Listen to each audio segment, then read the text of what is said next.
दिल टूटा है मेरा, अपने दिल के सारे हालात लिख दूंगा। शायर हूँ जना, अपनी लफ्जों में पूरी कायनात लिख दूंगा। शायर हूँ जना, अपनी लफ्जों में पूरी कायनात लिख दूंगा। और उससे कह दो कि ज्यादा औकात ना करे, अगर अपनी औकात पे आ गया तो उसकी औकात बस। एक और शायर उसके बाद में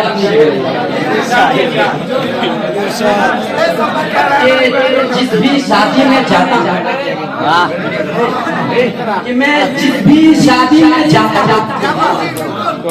किसी ना किसी लड़की से प्यार हो जाता। जिस भी शादी में जाता हूँ किसी ना किसी लड़की से प्यार हो जाता है। आज तो गजब हो गया, आज तो गजब हो गया। मुझे दुल्हन ही बना